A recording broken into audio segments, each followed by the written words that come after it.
하나님의 말씀 신약 골로새서 2장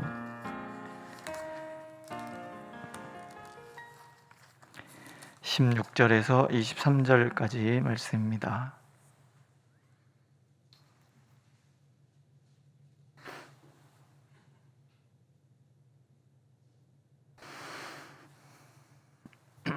함께 읽겠습니다. 16절. 그러므로 먹고 마시는 것과 절기나 초하루나 안식일을 이유로 누구든지 너희를 비판하지 못하게 하라. 이것들은 장래일의 그림자이나 몸은 그리스도의 것이니라. 아무도 꾸며낸 겸손과 천사 숭배를 이유로 너희를 정죄하지 못하게 하라. 그가 그 본 것에 의지하여 그 육신의 생각을 따라 헛되이 과장하고 머리를 붙들지 아니하는지라. 온몸이 머리로 말미암아 마디와 힘줄로 공급함을 받고 연합하여 하나님이 자라게 하심으로 자라느니라. 너희가 세상의 초등학문에서 그리스도와 함께 죽었거든 어찌하여 세상에 사는 것과 같이 규례에 순종하느냐. 곧 붙잡지도 말고 맛보지도 말고 만지지도 말라 하는 것이니 이 모든 것은 한때 쓰이고는 없어지리라. 사람의 명령과 가르침을 따르느냐. 이런 것들은 자의적 숭배와 겸손과 몸을 괴롭게 하는 데는 지혜 있는 모양이나 오직 육체를 따르는 것을 금하는 데는 조금도 유익이 없느니라. 아멘. 예수를 믿는다는 것은요, 주님 안에서 이미 충만한 그리고 충분한 자유와 또 그 기쁨을 누리며 사는 것. 저는 성경을 읽으면서 그런 생각을 합니다. 왜냐하면 우리는 예수 그리스도로 인해서 거듭난 사람인 거예요. 거듭나다라는 것은 내가 새로워졌다라는 얘기인데, 이게 내가 어떤 삶의 태도나 이 모든 것들이 송두리째 변한다라는 얘기입니다. 다른 사람이 되었다. 그러나 우리를 잘 보면은 예수 믿기 전이나 예수 믿기 시작한 지 하도 오래돼서 잘 모르시죠. 또 모태신앙 같은 사람들은 더 모르겠지만, 그럼 우리 잘 보세요. 성경의 기준에서 하나님이 원하시는 우리의 삶의 태도와 오늘 내가 살아가고 있는 나의 모습을 비교해 보면 어떻게 생각하세요? 완전하십니까? 아니죠. 늘 부족함이 있습니다. 그래도 거듭났다라고 하나님 말씀하신다는 거예요. 그 얘기는 내 삶의 방식이나 삶의 태도가 달라졌다라는 얘기가 아니라 달라질 것이다라는 거예요. 그리고 나에게 주어진 이 모든 삶의 이 방식, 또 그 힘, 능력 이런 것들이 다르다라는 거예요. 우리가 예수를 믿음으로 인해서 거듭났다라는 것은 이제 하나님의 은혜로 내 삶의 방식이 내가 아니라 하나님께 주도권이 있어서 그분이 나를 그렇게 바꾸어 가시겠다는 약속인 거예요. 오늘 내가 좀 부족함이 보여도 괜찮은 거는 하나님께서 괜찮다 그러시기 때문에 그런 거예요. 나조차도 인정하지 않는 나조차도 내가 한 모든 말과 행동에 대해서 끊임없이 비판하고 정죄하는 그 나를 하나님께서 괜찮다. 이게 거듭났다라는 거예요. 그 결과 우리는 정말 자꾸 내가 변해가는 거죠. 그걸 우리는 성화라고 얘기하고, 그걸 다른 말로 성숙해진다라고 얘기하는 거예요. 또 우리는 죄 사함을 받은 사람이에요. 하나님께서 우리를 바라보시면서 의롭다, 칭의라는 얘기는 의롭다 불러주신다라는 얘기예요. 내가 의롭기 때문이 아니에요. 하나님이 그렇게 불러주신다. 이 또한 괜찮다라는 얘기예요. 내가 승리해가는 것이 아니라 또한 예수 그리스도께서 십자가에서 승리해 주신 거예요. 그걸 통틀어서 우리는 은혜라고 얘기를 하고요. 그 은혜의 결과 우리는 앞에서 읽은 것처럼 예수 그리스도의 신성의 충만함 속에 거하며 그 충만함이 내 안에 머물고 그것이 내 안에서 이렇게 활동하는 그런 사람으로 내가 변했다라는 거예요. 사람들은 얘기할 거예요. 예수 믿는데 왜 그래? 예수 믿는 것들은 왜 다 저 모양이야? 사람들이 이런 얘기 할 수 있어요. 그럴 때 우리는 화낼 필요 없어요. 왜? 그게 나잖아요. 좀 가끔 그런 생각을 합니다. 지금까지 지내온 거 주의 크신 은혜라. 그 찬양이 참 얼마나 적절한가 그런 생각을 하는데요. 저는 가끔 한 번씩 그런 생각을 해요. 내 안에 능력이 있었던 적이 있었나? 단 한순간도 능력이 있었던 적은 없어요. 그렇기 때문에 내 안에 능력이 없다고 한탄할 일도 없다라는 생각을 해요. 왜냐하면 지금까지 하나님의 은혜로 살아왔으니까. 앞으로도 그럴 거라는 거죠. 여전히 정 목사는 뭔가 맹한 게 부족한 게 많아. 뭘 좀 참 어떻게 좀 야무지게 물태? 뭐 이런 얘기 하실 수 있단 말이죠. 그런데 어쩌겠어요? 그런 건데 제가 그럼에도 불구하고 가끔 한 번씩 그래도 괜찮단 말이야 이런 얘기를 듣게 되는 이유는 순전히 하나님이 그렇게 해주신다는 거죠. 능력이 있은 적도 없었고 능력이 없던 적도 없었고 그냥 저는 그냥 저인 거죠. 그렇지 않으십니까? 우리가 다 그런 거예요. 나는 그냥 나인 거예요. 사람들이 비난하는 그 사람도 나고 사람들이 칭찬하는 그 사람도 나고 사람들이 비난하는 그 내가 아니고 사람들이 칭찬하는 그 내가 아닌 그냥 나는 나 오직 하나님의 은혜로만 살아가는 존재. 이게 신성의 충만함에 거한다. 다른 말로 은혜다 이렇게 얘기하는 거예요. 내가 그렇다면 옆에 사람도 마찬가지거죠. 그렇죠? 그래서 시편 23편에서는 여호와는 나의 목자시니 내게 부족함이 없으리로다 이렇게 고백하는 거예요. 시인 송명이라는 분은 공평하신 하나님이 난 남이 없는 것 있게 하셨네 이런 얘기 고백해요. 바울 사도는 내게 능력 주시는 자 안에서 내가 모든 것을 할 수 있다 이렇게 얘기를 하고요. 마가는 믿음으로 구하고 의심하지 않으면 이 산이 들려 바다에 던져지라 해도 그대로 될 것이다 이런 얘기를 해요. 이 사람들이 다 특출난 능력이 있고 특출난 어떤 그런 삶의 지혜가 있어서 그랬던 것은 아니라는 거예요. 그냥 나를 바라보시면서 괜찮다. 그리고 내가 너를 위하여 나의 모든 것을 내어주고 모든 것을 걸고 너를 위하여 내가 일하겠다 약속해 주시는 승리하게 만들어주겠다라고 십자가까지 지시면서 약속해 주시는 그분의 은혜로 살아가고 있기 때문에 이런 고백을 하게 된다라는 거예요. 우리가 우리 스스로를 인정하지 못하고 또 끊임없이 남을 비판하고 정죄하는 이유, 그것은 다른 거 아니에요. 우리 안에는 뭔가 우월하고자 하는 욕심이 있기 때문에 그래요. 비교해서 우월하다라고 생각할 때 끊임없이 나를 비판해요. 운전을 이렇게 막 하다 보면 제 아내가 운전 경력이 저보다 월등하게 많습니다. 저는 이제 운전 경력 2년이니까 초급 뛰고 중급에서 약 상 정도? 이렇게 운전하면서 이렇게 편안해진 거 보니까 중상 정도? 이렇게 돼요. 근데 아직도 일자 주차 잘 못하고 아직도 뭐 이렇게 복잡한 길 가면 막 땀나고 막 이런 수준이란 말이죠. 그 제주도를 가서 이렇게 운전을 하면요, 난생 처음으로 제주도에 가서 이제 운전을 제가 하는 거잖아요.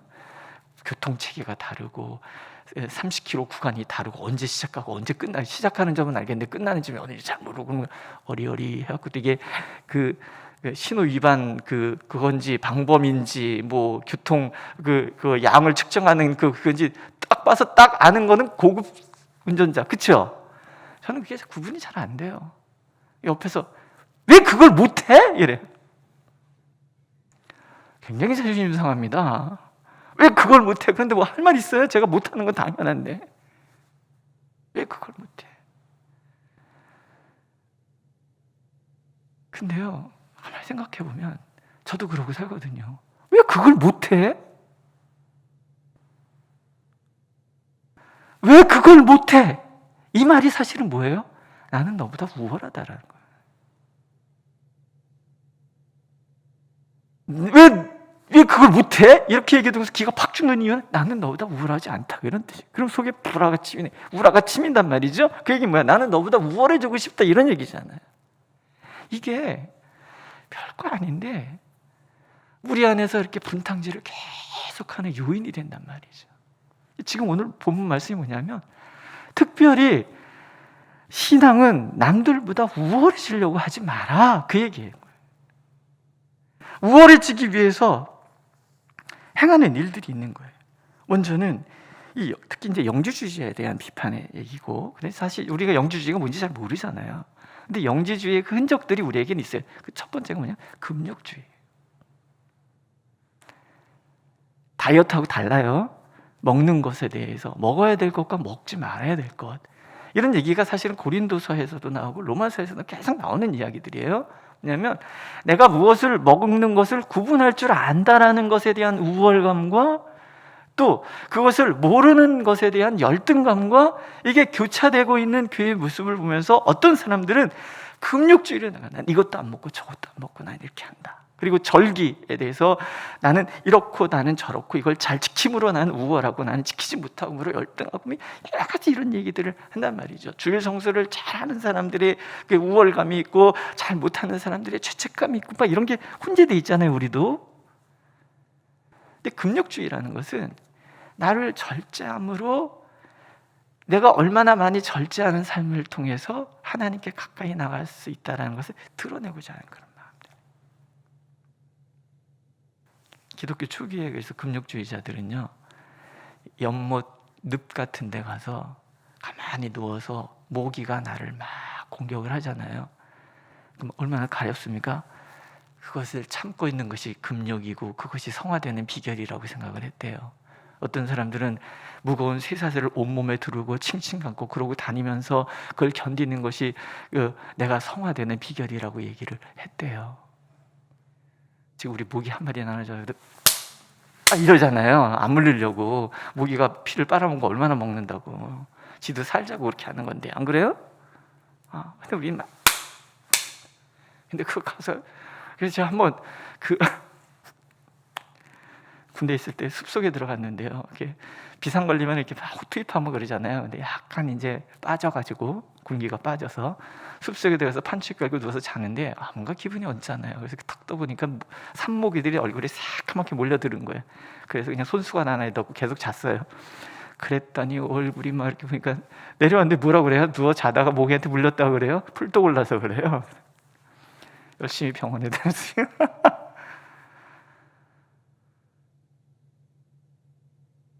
그게 성화에 뭔 도움이 되겠냐는 얘기죠. 근데 그런 우월감을 가지고 있는 사람들이 있었다라는 거예요. 그들을 통해서 예수님은 보이는 것들은 장래의 그림자일 뿐이다. 실제가 중요하죠. 실제가 뭐예요? 예수 그리스도. 그분이 어떻게 살아가셨는가. 예수님이 이 땅에 사실 때 별명이 뭔지 아시잖아요. 먹보, 놀기 좋아하는 사람. 예수님은 세리와 죄인들, 창기들 이런 사람들과 함께 같이 먹고 마시고 그들과 즐겁게 떠드시고 막 그러신 거예요. 오죽하면 어떤 유머학자들은 복음서에서 예수님의 유머라는 책도 이렇게 만들어요. 예수님 굉장히 웃기신 분이었다는 거죠. 때로 우리가 반드시 갖춰야 될 것이 뭐냐면 예수 그리스도 안에서 자유를 누리는 거예요. 하나님께서 나의 모든 것을 책임지시고 인도해 가신다. 서두에 말씀드리건 괜찮다. 들려주신 그 하나님 앞에서 주눅들지 말고 그분이 내게 베푸시는 그 모든 은혜를 마음껏 누리며 자유하게 살아가는 삶. 그렇다고 하여 내 스스로 무엇을 한다는 교만에 빠지는 것도 아니고 오직 하나님의 은혜로 잘하는 것도 없고 못하는 것도 없는 그저 은혜로 살아가는 그런 나 자신, 이것을 깨닫는 것이 무엇보다 중요하다는 거죠. 또 신앙의 위선에 빠져서는 안 된다는 거예요. 여기 보면은 천사 숭배라는 말이 나와요. 이들은 하나님은 직접 만날 수 없고 중개자를 통해서 만난다고 생각을 해요. 근데 이게 의외로 제가 프랑스 갔더니 성당마다 뭐죠? 마이클 그 천사 이름이 뭐죠? 미카엘. 미카엘 선지자상이 이렇게 다 하나씩 있어요. 사람들 거기다 열심히 기도를 해. 저 천사가 내 기도를 하나님께로 옮겨다 줘서 하나님께서 천사를 통해서 응답하실 거다, 이런 얘기를 하는 거예요. 맞아요? 틀려요? 틀려요. 왜 틀려요? 예수님께서 우리에게 뭐라고 얘기해 주셨어요? 예수님의 이름으로 구하면 하나님이 친히 너희를 사랑하신다. 중개자가 필요해요? 필요치 않아요? 필요 없어요. 가톨릭에서 성인을 자꾸 이렇게 해서 성인을 통하여 뭐 필요 없는 거예요. 우리는 그냥 예수의 이름으로 이제 하나님께 아빠라고 부르는 그런 사람이 된 거예요. 또 본 곳에 의지한다, 이런 말이 나와요. 황홀경, 뭔가 이렇게 신비적인 어떤 이런 거에 자꾸 취하려고 그러는 거예요. 하나님과 기도하다 보면 신비로운 일들이 있습니다. 경험해 보셨잖아요. 하지만 그것이 전부는 아니라는 거죠. 청년 시절에 방언도 안 하고 뭐 이런 것도 전혀 없는, 그런 기타를 쳐도 그게 막이라고 그러는 교회 제가 다녔거든요. 근데 거기에 뜬금없이 외대 다니는 어떤 청년이 왔는데 방언과 예언과 환상 막 이런 은사가 나타난 사람이 온 거예요. 그러니까 거기에 막 애들이 이제 막 몰려갖고 하는 거죠. 또 한편에서는 그것도 이단이라 그래갖고 또 막 목사님이 얼마나 머리가 아팠을까, 이런 생각이 들어요. 지금 생각하면 다들 별거 아닌데, 근데 그런 거에만 취해서 살아가는 사람도 있단 말이죠. 신비로움과 신비로운 것을 쫓아다니는 것하고는 다른 거예요. 이것도 옳지 않다라는 거예요. 꾸며낸 겸손이란 말이 나와요. 뭐 내가 금식하고 금욕적인 행동을 하고 이러면서 자기 스스로가 겸손한 척하는, 우리가 겸손한 자입니까? 아닙니까? 우리는 교만 덩어리예요. 진정한 겸손이라는 것은 하나님 앞에서 정직해지는 거예요. 꾸며낸 겸손, 거짓스러움. 사실 한국 교회가 이 안에 꽉 차 있어요. 여러분들 솔직하게 나를 교회에서 드러낼 수 있어요, 없어요? 없어요. 그게 옳습니까? 그럽니까? 틀렸어요.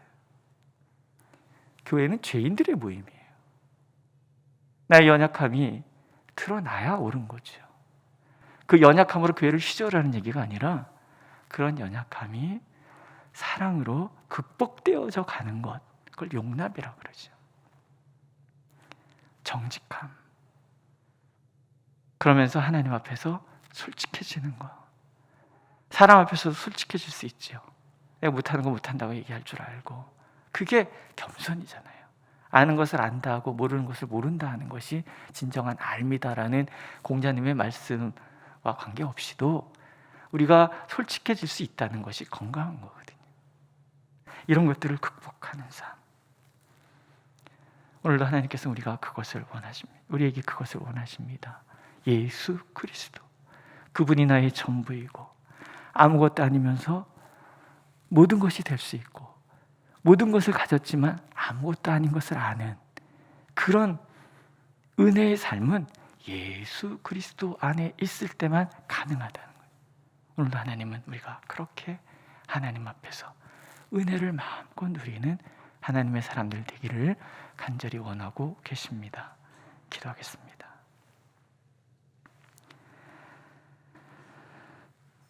어떤 것들도 우리를 성숙함으로 이끌지 못하고 오직 우리의 머리 되신 예수 그리스도만이 우리를 참 신앙으로 온전함으로 인도하시는 줄 우리가 믿습니다. 주님, 오늘도 오직 주님만 바라보게 하시고 주님의 뜻에만 귀를 기울이게 하시고 주님께 모든 것을 맡김으로 아무것도 아니지만 모든 것을 하며 모든 것을 하지만 아무것도 아닌 나를 분명히 깨달아 아는 우리가 되도록 인도하여 주옵소서. 예수님의 이름으로 기도드렸습니다. 아멘. 하늘에 계신 우리 아버지의 이름을 거룩하게 하시며 아버지의 나라가 오게 하시며 아버지의 뜻이 하늘에서와 같이 땅에서도 이루어지게 하소서. 오늘 우리에게 일용할 양식을 주시고 우리가 우리 잘못한 사람을 용서하여 준 것 같이 우리 죄를 용서하여 주시고 우리를 시험에 빠지지 않게 하시고 악에서 구하소서. 나라와 권능과 영광이 영원히 아버지의 것입니다. 아멘.